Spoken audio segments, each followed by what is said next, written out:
Hey everyone, how are we going? Today I'm going to go over my Son Goku and Vegeta, or my Gogeta Xeno deck profile that I played to a top 4 finish at the TAC Regionals on the 18th of September. Now, Gogeta Xeno, in my opinion, is the best black deck in the format, and black is probably the best aggressive color. So we went for it. I like playing that slightly aggressive. I like playing the game, however I can play the game. However, being a slightly bit more aggressive, I do enjoy.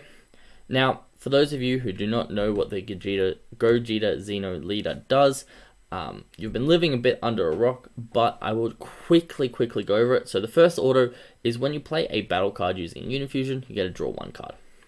The on attack order is draw a card and take up to 1 life. And the activate main is essentially burst 5, but to your warp instead to your drop. And then awaken is untap 1, draw 1 at 4 or less life. On the backside, he has the same order. When you play Unifusion, you get draw a card. His on attack order is draw 1 card, then send the top up to the top 5 cards of your deck to your warp. And then you got activate main once per turn. Add 1 card from your life to your hand. Give 2 of your 1 drop battle cards 10k power until the end of turn. Now let's quickly the leader. First thing we're going to address our Union Fusion pieces. So the cards we're actually playing with Union Fusion. So we run 10 of them. And now the reason the leader sends cards to the warp is because all of these guys have the same permanent saying you can choose battle cards from your warp when fulfilling the cost of the Union skill, so the Union Fusion skill. Now, for those of you who don't know what the Union Fusion skill is you need to place a battle card, so a battle cards with the name in the skill. So in our case, it's Son Goku Xeno and Vegeta Xeno with the same power into your drop area. Normally it's from your hand, but this permanent allows it to be from your warp. Now I'm going to go over what each of these does real quickly, but basically we've got 4 Fearless Fusions, we've got 3 Thwartings, we have 3 Marvelous Might, and 1 Martial Melee.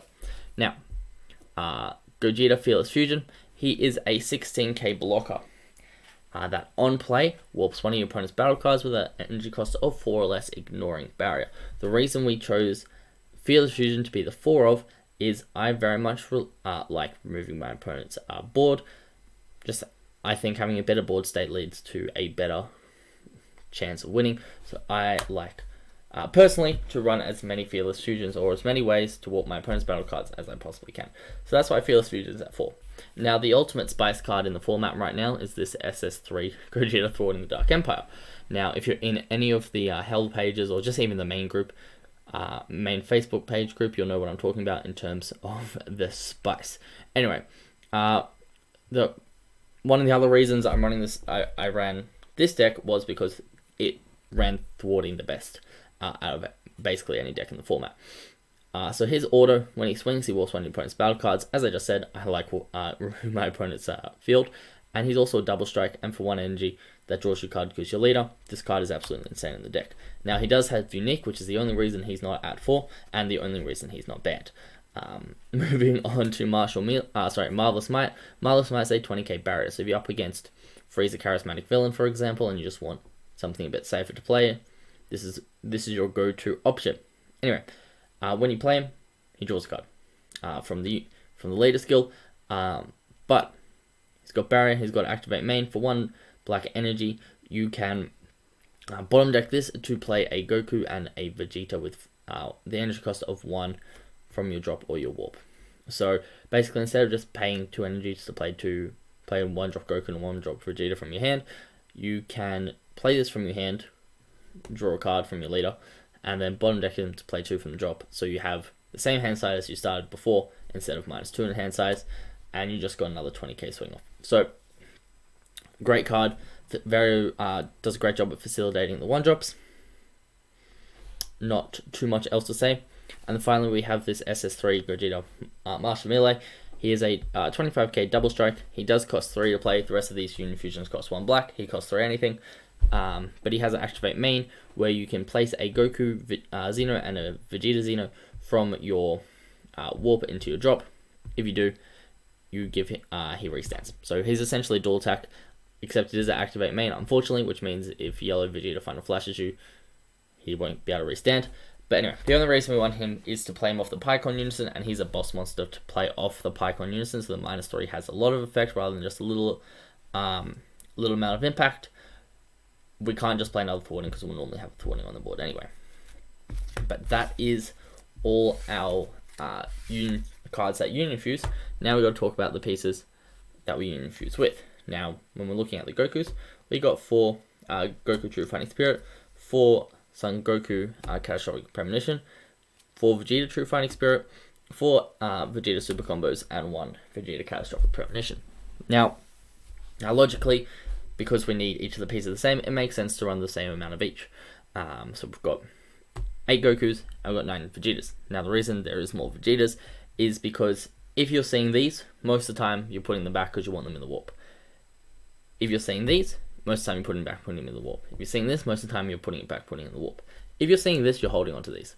Just because super combos are so important that you don't want to waste a super combo just for the chance to warp it to Union Fuse a bit easier. So that's the reason we have Catastrophic Premonition, is because when we do keep one of this, it kind of evens out the mass of there still being 8 each on average in your games that you can warp. So that's the reason that we run 9 Vegetas to our 8 Gokus. Now, they all have 5k power, so they all can Union Fuse together. So the True Fighting Spirits, they punish your opponent for playing defensively, especially this Goku. This Goku will really punish your opponent just for like negating once per turn. This Vegeta is more so against like blue-yellow Aegis decks or even against Soul Striker. However, those decks that this card really puts a lot of work in are generally a bit longer matchups, and they generally draw so many more cards that this will kind of just make you even in hand size, which isn't the best. Sometimes you want like a more proactive play rather than just ever so slowly reducing your opponent's hand size. But Goku True Fighting Spirit is an insanely good card. Virtually most decks will run at least one negate in the deck, so having this there means they just lost 2 cards for negating, and if it's a flood negate, they lost 3 or 4 cards. Anyway, I digress, moving on. So, these Goku, when your opponent activates a counter card, they warp card from the hand once per turn. Vegeta, when they untap using a non-awakened skill, they warp card once per turn. They both have deflect and both have a auto. When you attack with this card, you can take a life, give it 10k power, so they can both be 15k powers. With your leader, which is hiding over here, you can make them 15 base with the activate main, and then they can go up to 25 each. Now I'll talk about the Son Goku Catastrophic Premonitions and the Vegeta Catastrophic Premonition. So they're both unique. Goku has double strike and an auto. When your opponent draws a card using a non-leader skill, they get to, so it draws a card or just like adds a card, so searches from the deck is the same. He gets 10k power, so he can get 10k on yours, 10k on your opponent, so he can become a 25k beta double strike all on his own, which is very similar to thwarting. Leader can activate main, give him another 10k, so he can become quite easily a 35k beta. Vegeta is kind of similar. When he's crit instead of double strike. When your opponent plays a battle card with an energy cost greater than their current energy, so if you drop him turn 1 and 2, most of the time you'll get at least one 15k crit swing out of him. However, most cards these days that have like an energy cost that are actually played for energy higher than the energy cost normally get rid of a card, so he won't stick on the board too much. But as I said, he's just a fixer for your ratios. But you can still just say your opponent's on 3 life, play him, take a life, make him 15, and then Pycon Unison, make him 25k crit for 1 energy is still very, very impactful. But that is our Union Fusion pieces. And then I didn't go over Vegeta Super Combos, but most people should know what Vegeta Super Combos do. It's 4 or less life. 4 or less life, he then gets 10k. Once he's at 4 or less life, you bottom deck a card and then draw 2. Moving on to our Unison lineup, we've got 4 Kais and we've got 4 Pycons. Now, Kai has an activate main. You can place this card at the bottom of your deck from your warp. If you do, you can play a Unison with no specified cost and 15k power from your hand or your warp. So most of the time you want to play it from your warp so you don't lose cards in hand. But anyway, Pycon. So Kai just allows us to play Pycon for free, so we're virtually never tapping energy for this guy. However, Pycon is generically good Unison. Unfortunately, he can't attack unless he has 3 markers. So on the turn you play him with Kai, there is The only way to attack is by plussing one and putting another Unison underneath, but that is fine. Sometimes you do it, other times you don't think it's worth the swing. A lot of the times it is just worth the card in hand, especially if you have two. Anyway, moving on to his abilities. Activate main +1, you choose 2 of your black battle cards with an energy cost of 1 and they gain 10k power. So that allows all your Gokus and all your Vegetas to apply a lot more pressure. Now, there are most definitely some other cards you can run in here, which I have considered to apply a little bit more pressure with the Pycon Unison. However, right now, we've just got what I've showed you in terms of 1 costs. Now, his -3 is the only reason we run Martial Melee, which is you play up to 1 black battle card with an energy cost of 6 and the Infusion skill from your warp or drop area. So, just say you play him, you tick him up to 2, and then your opponent doesn't kill him. So just say you have Gogetas or you got negates. Your opponent doesn't kill him on their next turn. What you can do is you can slide another Unison under him to give him a marker, tick him up, neg him, so he plays Martial Melee. But then you still may have like a Goku and Vegeta. So if you have a Kai in hand, you can swing with something, combo the Kai, or if you've got the Kai in warp, all you have to do is overarm, put these guys back in the warp, activate Kai, play him again. So you got 1 in the warp, and then you still have this one that you just played, and then you can still +1 to give your Gokus and Vegetas the power. It's quite nice. The other thing you can do is if you got 1 in hand and you really just need to push, you can let me specify. If you haven't used Kai already for the turn and you just need to push and you already have 1 of these on the board, you can tick up, and then you can play another Unison on top, tick up. So there's a fair bit you can do, or if you're really desperate, you can +1, play another Unison for 2, put 1 under, -3, then get the Gogeta out for 2 energy instead of 3, and this also got a swing off, and then Kai bring this back and plus up again. So you can very easily tick up twice in the same turn to give your Gokus a lot more power if required. But anyway, that's the Unison package. You'll see people running Mirror. Mirror's a lot better if you need that early hand size, so you can't like afford to discard a Goku or discard a Vegeta early to Unifusion. So that's what Mirror is good for, to like fix your warp and whatnot early to Unifusion and plus off it. However, Pycon, better late game. Mirror also has a -2, which is an activate battle, so you want your Mirror alive for it, so Mirror has to have 3 markers, so it's the same as Pycon's -3, where it gains 5k power for each card in your warp, which would be a lot. However, 99% of the time, you're just going to have someone negate the attack, so like it doesn't matter. They're going to negate the attack, or they're going to leave your Unison on 1 marker before your turn, so you've got no way of pulling it off. So most of the time, because I know people aren't going to let me pull off the -3, most of the time they're going to leave Pycon on 1, because I can just play like another one for free. So most of the time, people just leave Pycon on 1 marker, and I just think the activate main +1 to give your little guys power is a lot more impactful than warp 1, draw 1. Anyway, moving on, we have our overarm package, which is nearly perfect. Let me spread these out a little bit more so we can have a look.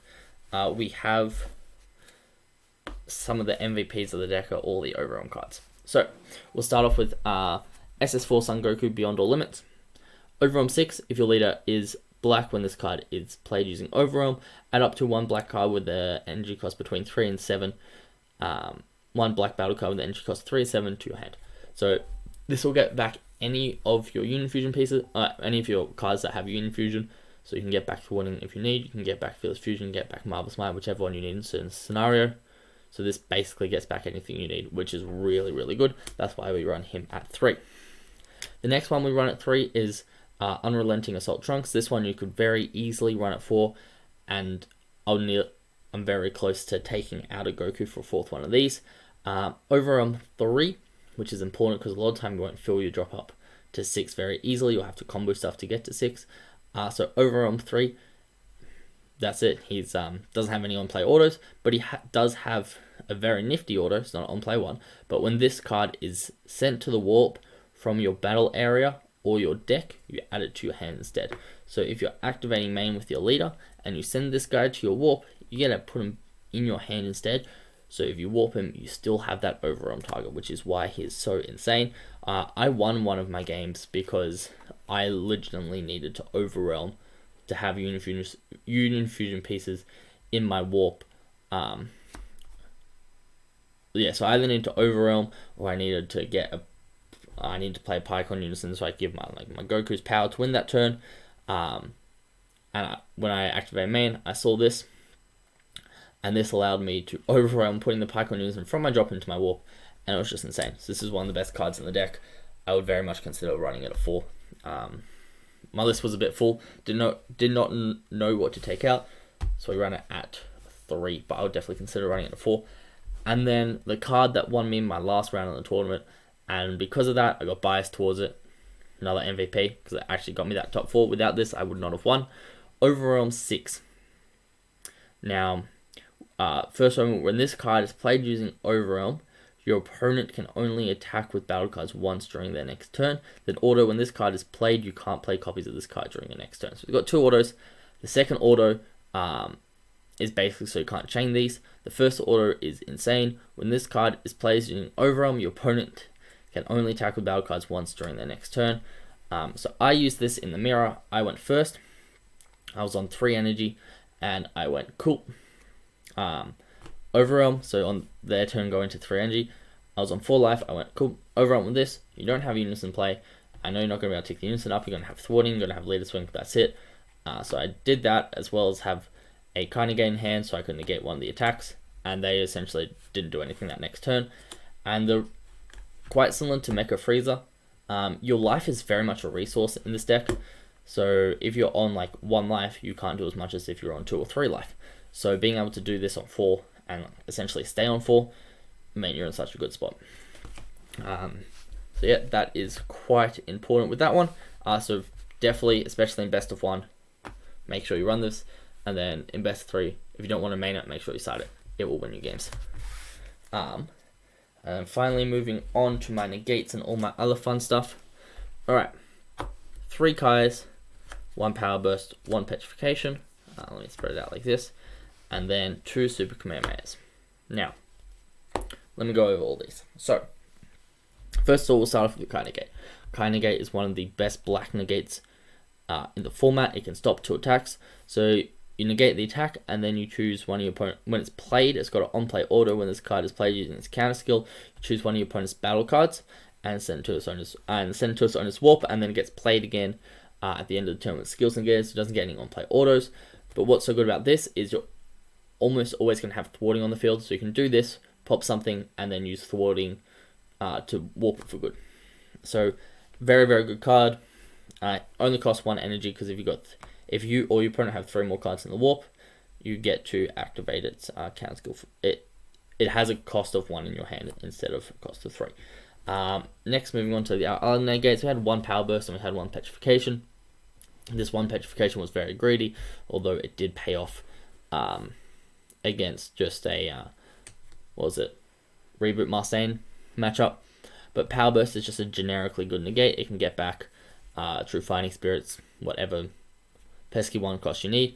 But this card over here, which I'll talk about in a sec, is the real reason we ran this instead of 2 Petrifications. But then the Petrification is a very good negate. So you negate the attack, and then if your leader is black, negate the attack, and you may choose 1 card in your hand, place it in the drop. If you do, you choose one of your opponent's battle cards, ignoring barrier, and that card can't attack or activate any skills until the end of your next turn. So you can choose a blocker, for example, they can't activate any skills. Or what I used this against was so I had a thwarting of my own on the board, and I did this against my opponent's thwarting, so their thwarting couldn't warp my thwarting, and then I could warp their thwarting on the next turn. So I just had a bunch of pressure from being able to negate. Petrification is negate you could consider at 2. However, this is a 54 card deck, so if you want, you can just take these out for more aggression. Especially in a best of 3, you could quite easily take these out, maybe just have 4 kind of negates as your own negates. But yeah, in a best of 1, I definitely think 2 negates in any combination. I think 5 negates in total is perfect. If you want to run 6, you can. If you want to run 7, you can. But 5 negates is a good amount. And then you want at least 2 kind negates. I chose 3, but at least 2 kind negates. and at least 2 of Power Burst, Petrification, and Max Power Kamehameha. Max Power Kamehameha, I was very close to running, didn't end up running it, but it's also very nice because you can counter with something and then add it back to hand by warping 4 your battle cards from your drop, and that can be 2 Gokus, 2 Vegetas, so you can Unifuse turn after if you don't have those pieces in the drop already. Next, so we have the 2 Super Kamehamehas. These are your black counterplay of choice. You can either take a life, or you can just pay 1 for it. Then if the battle card being played has an energy cost of 3 or less, which is every single Floodgate except Baby Hatch and the Boo Secret Rare and Vegeta Ready to Rumble. All the others, this will stop, and you basically are just allowed to keep going that turn. So you have like a, whatchamacallit, you'll have a, I'm trying to think of the name. You have a True Fighting Spirit on board, they negate with Toppo, they discard a card in hand to Toppo, so they lost 2. So Toppo, blah blah blah, you play this, they lost 2 energy, 3 cards in hand, and gained 1, and then negated 1 attack. So if you don't run Super Kamehamehas, your opponent will Oceanus you, your opponent will Toppo you, your opponent will Heroic Prospect you, your opponent will Mecha Freezer Post you, will Boo Toppo you. They'll do whatever they want. Your opponent will negate your attack, and you won't be able to do shit about it without this card. So you run 2. I barely use them throughout the day, except if you don't run them, you're then gonna be mad. Unfortunately, that's how it is. And then my 3 spicy 1-offs. We got 1 Koitsukai, we got 1 Champa, and we got 1 Kite Secret Rare. Now, we'll go Secret Rare first. You can either run Kai or Heron's Lineage, or Rubello if you really want, but you run Kai because Blue's running Rampage and Boo Unison sucks. So you run Kai, no real other questions about it. Anything that Heron's Lineage can stop, or Kai Negate could stop.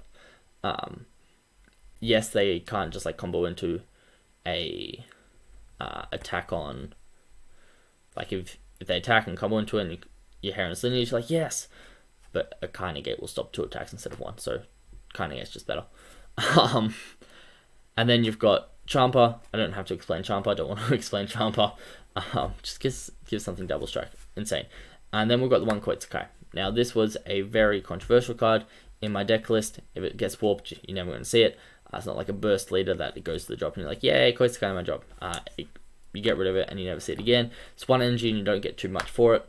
The main thing you're like deterring is your opponent playing a Toppo or something like that. However, if you just have a Super Kamehameha, it does the same thing. So the only real cards that this will stop is like a Raiders Warcry, Bergamo. So basically, any of the blue. This will stop blue-yellow. This will be really good against Gohan Icarus.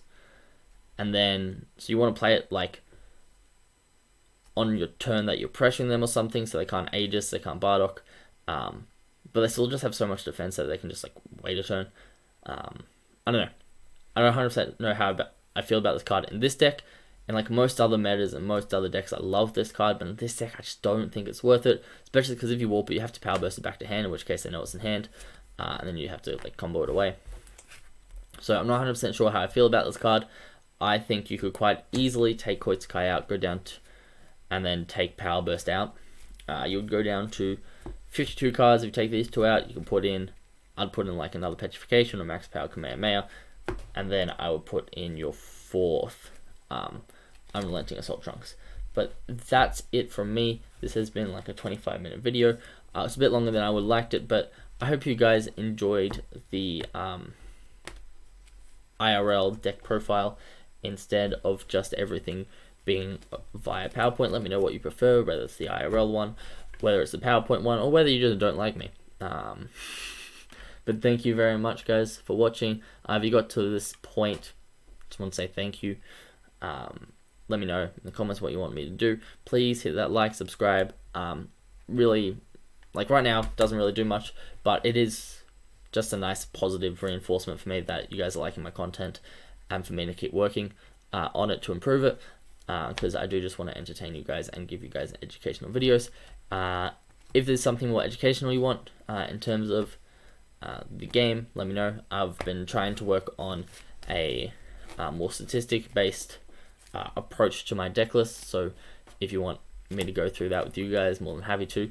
But thanks guys for watching, and I will catch you guys next time. I'm going to try get some other deck profiles of other players up from the last tournament. We'll probably do something with Anthony.